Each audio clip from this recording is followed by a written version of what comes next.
Good morning, Osas. How are you? Good morning, Les. How are you? Good morning, Chico. I'm very well, thank you. And you?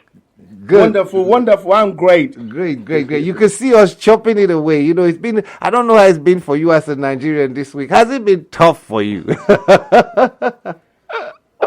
Tough. I think I'm used to it now, so Nigerian resilience. yes, Okay. the resilience is there. Let me get into it quickly with you. Osas, this week, the Arise TV presenter Yes. spoke about the guy who did the interview with the BBC, MD Tiamui, I think that's his name. And the Nigerian presenter on Arise TV said she's not shocked the guy made such a speech because he's taking a lead from the president who called Nigerian youths lazy and said the British government should not let them in. He's taking a lead from the chairman of the Nigerian Diaspora, Abike Dabiri, who called Nigerians in diaspora cultists and Agberu boys, you know. And that's what she said. And then the chairman of the Nigerian Diaspora, Abike Dabiri, now responded and said, this girl will meet her Waterloo in the future. I worked very hard to get here. Unduka Obiagbona, warn your staff. You understand? Yes. Osas, what is going on here? Because if I look myself at the way I feel about Abike Dabiri, I don't think it's everybody's cup of tea. But for me, I think the Nigerian diaspora is such a big area. And for the 4 years and counting that this woman has been at the helm, she's not been able to progress past her tribe as a Yoruba woman, you know. And I think every time I've only seen her shouting. I remember the case of the commissioner that was arrested, Osaze, that was arrested for 18 months. When he went to her office, his friend almost fought with her. He said, I can't believe I'm standing in the chairperson with the Nigerian diaspora, and this is how you are talking. You understand? So, and he told them to walk out. You understand? And she told her security to walk him out. But I want to come back to this. Do you think the Arise TV presenter has said something wrong, or do you think this is Abike Dabiri all over? Thank you. I don't think she said anything wrong. I think her name is Ayo Mairu Efe. Yes. Of Arise TV. She didn't say anything new. The outgoing president actually called us lazy. Yes. And Abike Dabiri, in a tweet, I think that tweet was made on the, it was made sometime in, is it 2022? Where she actually called Nigerians cultists and drug dealers. Yes. So these are facts that you can verify. But the most depressing thing is that Abike Dabiri happens to be a journalist.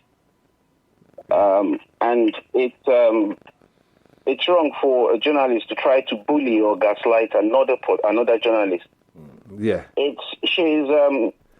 She feels entitled, and her language is sort of uncut for a person occupying that high office.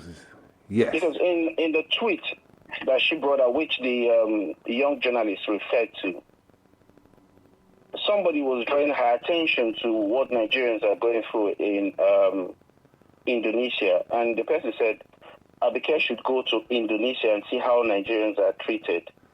Mumu woman supporting a failed government. She's equally part of the failure. Eye service.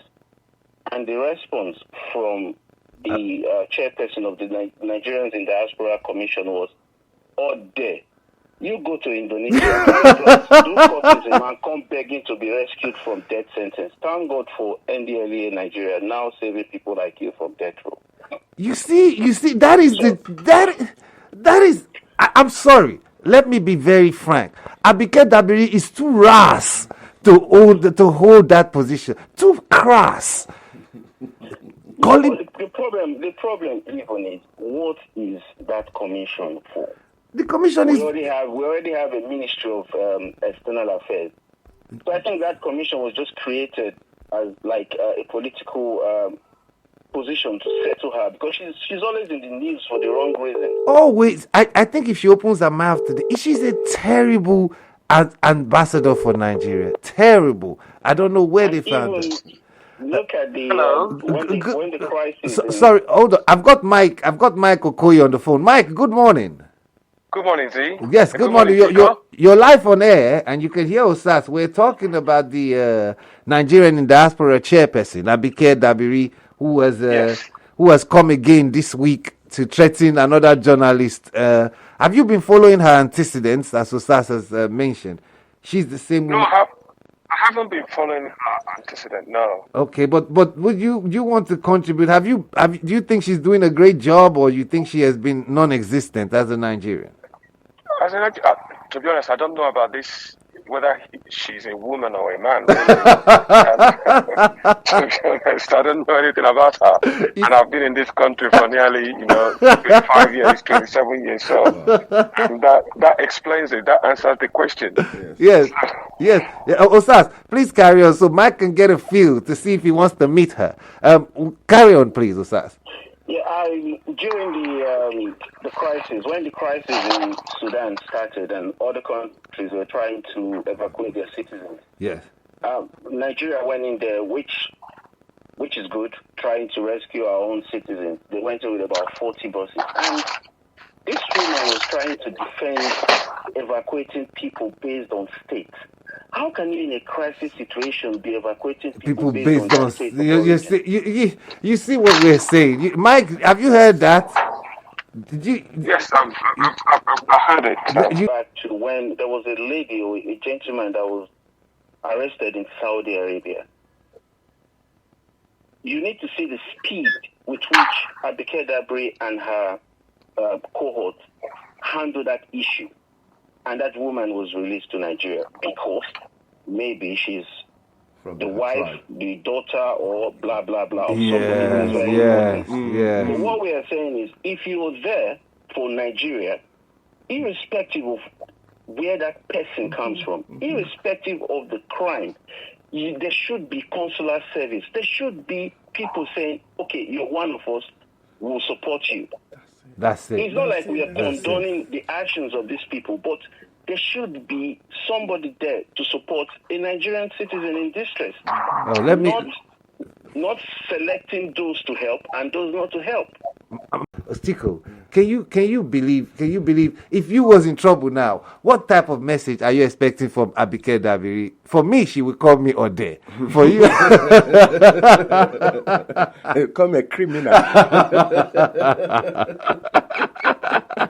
Because she's so used to, look at Osas is pulling out her rap sheet. It looked like we're talking about it. We're not talking about the chairperson. What's going on in Nigeria? Now, when people like they say one guy, they call his name in Lagos, MC Oluomo. You see, now when those kind of people, and even there's one in Benin, Tony Kabaka, yes. Now, when such people are now the prominent, the people in the like they are making decision and are telling you what to do, and when you look at them, they are not competent enough. They don't have the skills to do it. But because of connection and because of what they've done for the guy who is in government, so they just felt like, okay, now let's compensate you. Let's give you this position so that you two you'll be okay. but it's to be okay. And that's a very responsible position for the whole nation. It affects everybody. Yes.